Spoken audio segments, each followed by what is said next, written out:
네, 위원장님 말씀 잘 들었습니다. 정부의 시장 안정을 위한 노력과 함께 정책 방향성에 따라 우리 자본시장의 체질을 어떻게 근본적으로 바꿔가려고 하는지 한눈에 이해가 되는 것 같습니다. 이제 우리 자본시장에 실제 참여하는 현장의 목소리도 들어봐야 할 텐데요. 오늘 토론이 밀도 있게 이루어지기 위해 참석자분들의 그룹이 4개로 나누어져 있으며 그룹별로 구별하기 쉽게 색깔이 지정되어 있습니다. 대통령님을 기준으로 우측편부터 개인 및 기관 투자자는 빨간색, 전문가는 보라색, 기업은 초록색, 정부 및 유관기관은 파란색입니다. 대통령님을 비롯하여 참석자분들께서는 저는 뭔 색깔이에요? 파란색이요? 아, 이렇게? 네, 이 점을 참고하시면 토론 시에 발언자가 어떤 그룹에 속해 있는지 쉽게 알아보실 수 있을 거라 생각됩니다. 일부 위기에 강한 시장, 증시 상황 진단 및 대응 과제. 오늘 토론의 일부는 중동 리스크와 유가 충격에 따른 우리 증시의 변동성을 진단하고 대응 과제를 토론하기 위한 시간입니다. 최근 촉발된 중동 사태의 여파로 한국 경제 역시 증시 변동성도 커진 상황인데요. 증시에 대한 최고 전문가분들께서 현 상황에 대해서 어떻게 진단하고 계시는지, 우리 자본시장의 기초 체력은 어떻다고 보시는지 들어보는 것으로 본격적인 토론을 시작해 볼까 합니다. 우선 전문가 그룹에서 의견을 들어보도록 하겠습니다. 현 증시에 대해서 의견을 말씀 주실 분은 손을 들어주시기 바랍니다. 네, 골드만삭스의 정구현 서울 리서치 총괄 전무님 말씀 부탁드립니다. 네, 감사합니다. 일단 그 중동 사태 그리고 유가 급등하면은 이제 많은 투자가분들이 2022년 러우 전쟁 때 그 사태, 그리고 이제 좀 더 올라가면 2008년 금융위기 전에 유가가 그때 뭐 $150까지 올라간 것 같은데, 기억하면은 그 당시에 한국 경제와 한국 시장이 어떤지를 보고 일단은 이제 판단하게 됩니다. 그래서 한국은 아무래도 에너지를 수입하는 국가이기 때문에 일단 그 유가 충격에 취약하다는 것은 일반적으로 알려져 있는데, 저희들이 분석을 해보면은 2022년과 비교를 해보면은 그 이후에 한국 경제의 그 대외 그 기초 체력, 대외적으로 봤을 때는 훨씬 더 건강해졌다 그럴까요? 그래서 구체적인 예를 들면은 반도체 수출 같은 경우에는 2022년에 비해서 3배 정도 늘 거라고 저희들은 보고 있고, 한 3,800억 불 정도 보고 있는데, 작년에 비해서도 2배 이상 증가하는 겁니다. 그러니까 결국은 AI 붐에 가장 수혜받는 나라 중에 하나가 한국이니까, 유가가 급등한 상황이, 낮지만은, 그리고 사실 불확실성이 많지만은, 2, 3년 전에 비해서는, 한국의 대외 경제 체력은 뭐 2배 이상으로, 좋아졌다. 그래, 그게 구체적으로 말하는 것은, 경상수지를 많이 보는데, 경상수지를 보면은 작년에 1,250억 불이었으니까 역사적으로 최고 많은 액수였는데, 저희들이 올해 계산하면은 유가가 올해 뭐 사실 어떻게 될지 뭐 시나리오가 많긴 한데, 그 시나리오별로 분석해 보면은 2022년 같이 $100 수준, 평균 $100. 평균 $100니까 뭐 $150도 올라갔다가 후반으로 가면 진정되면 뭐 $70, $80, $90로 하더라도 평균 $100 정도가 2022년 수준이었는데, 평균으로는 그 정도 되더라도 한국의 경상수지 흑자는 2,000억 불 이상이니까 작년에 거의 2배입니다. 그리고 GDP 대비로는 10% 이상이니까, 뭐 아마 글로벌리 넘버 1, 넘버 2, 아마 대만이 아마 넘버 1이 될 것 같고 한국이 넘버 2가 될 것 같으니까, 일단 그 예전하고는 굉장히 한국 경제가 달라졌다라고 말씀을 드릴 수 있을 것 같고, 그리고 외환시장을 이제 조금 염려를 하는데, 외환시장 수급도 작년 말에 정부에서 한 정부 조치, 그리고 또 최근에 후속 조치 같은 것 등으로 저희들은 수급도 유가가 진정되고 불확실성이 없어진다고 하면은 빠르게 개선될 것으로 보고 있습니다. 그래서 저희들이 이제 이제 대응 방안으로서는 거시적인 측면에서는 중동전이 저희들은 장기화가 되지 않을 가능성이 더 많다고 보지만, 혹시라도 장기화되는 경우에는 또한 세계 경제가 아직까지는 첨단 IT 중심으로 성장하는 소위 말하는 K-shape, K형 지금 성장을 하고 있기 때문에 그러니까 여타 제조업, 그러니까 BIT 제조업은 상당히 여러 가지 이제 유가 충격이라든지 또는 이 지역에 사실 과잉 생산 이슈가 있기 때문에 상당히 역풍에 노출되어 있습니다. 그래서 잉여 세수를 바탕으로 추경을 준비하시는 걸 알고 있는데 그것을 기본적으로 지역계층과 전략산업에 대해서 충분히 지원을 빠르게 하시는 게 좋을 것 같다고 생각합니다. 이상입니다. 네, 전문가 그룹에서 한 분 더 손을 들어주신 동국대학교의 박선영 경제학과 교수님이십니다. 네, 저는 현재 우리 한국 증시의 변동성을 이제 세 가지 층위로 살펴볼 수 있다는 점 말씀드리고 싶은데요. 첫 번째로 이 중동 리스크로 인해서 이 글로벌 금융시장 전체의 변동성이 확대된 것이 우리 증시에 미치는 영향입니다. 이를 경제학적으로는 글로벌 금융시장의 체계적 위험이 증가했다고 표현을 하는데요. 이제 두 번째로는 우리나라가 에너지 수입국이기 때문에 미치는 변동성입니다.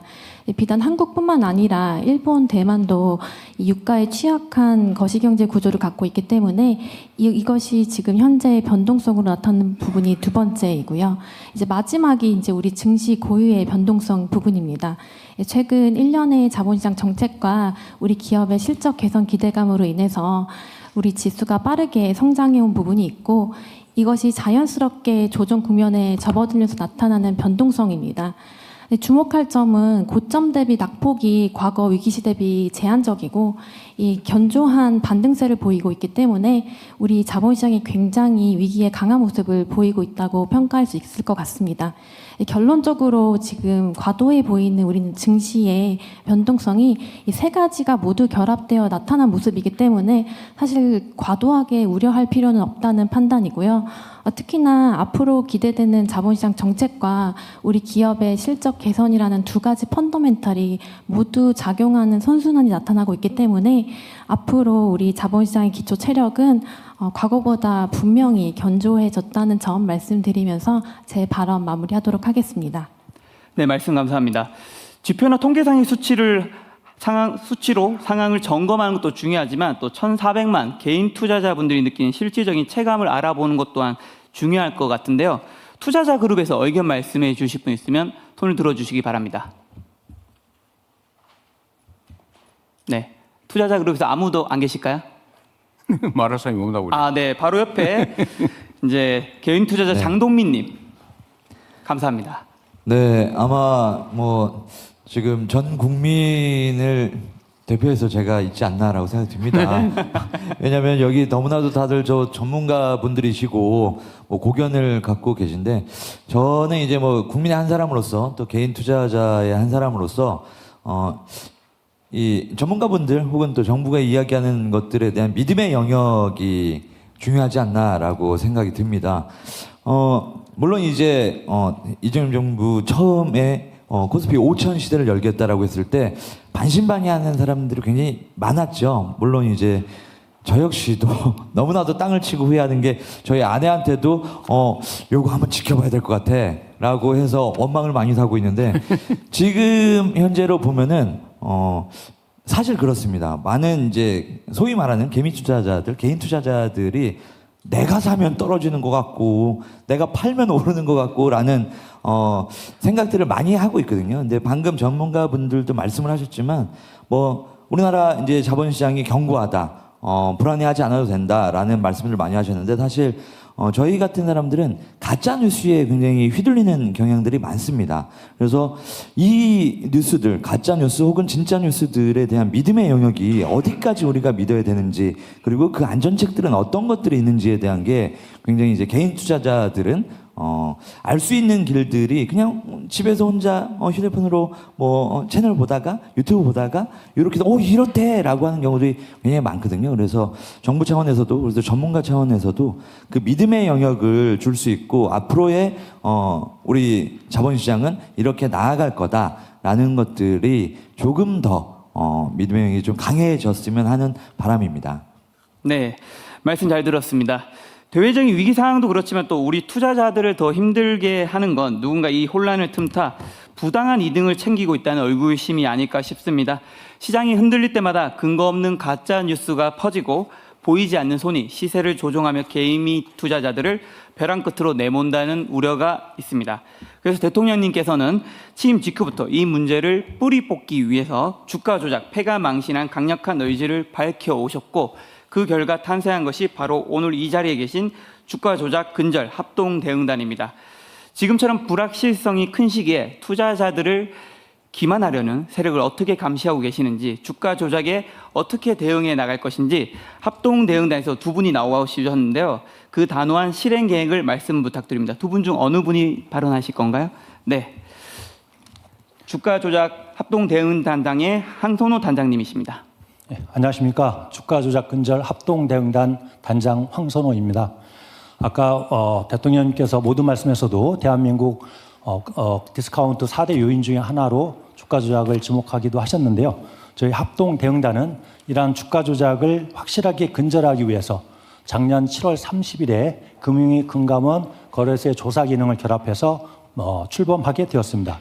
그간 저희 합동 대응단은 다양한 사건들을 신속하게 조사해 오고 있습니다. 그중에서 첫 번째 사건으로 학원장, 병원장 등 슈퍼리치들이 장기간 공모한 대형 시세 조종 사건이었는데요. 지난 3월 11일 사건을 마무리하고 검찰에 고발 조치한 바 있으며 두 번째 사건은 증권사 임직원들이 업무 수행 과정에서 취득한 M&A 등 중요 미공개 정보를 이용한 건으로서 이것도 역시 조사를 거의 다 마무리하고 조만간 제재 절차를 진행하고자 합니다. 그리고 아울러 이러한 과정에서 주요 혐의 계좌에 대해서는 저희들이 신속하게 지급 정지 조치를 취해서 범죄 수익을 은닉할 가능성을 사전에 원천 차단하기도 하였습니다. 앞으로도 저희 합동 대응단은 대통령님의 말씀에 따라서 조사 인력을 대폭 확충하고 금융위원회, 거래소, 금감원의 조사 영역을 유기적으로 활용해서 중대 증권범죄 사건에 대해서 신속하고 엄정하게 조사하고 제재해서 대한민국에서 주가 조작을 하면 폐가 망신한다는 인식을 확고하게 정립시키도록 하겠습니다. 이상입니다. 네, 말씀 감사합니다. 자, 다음에 이제 기간으로 넘어가기 전에 개인 투자자 그룹에서 서울대 투자동아리 원대한 회장님께서 꼭 하시고 싶은 말씀이 있다고 해서 한번 발언권을 드려볼까 합니다.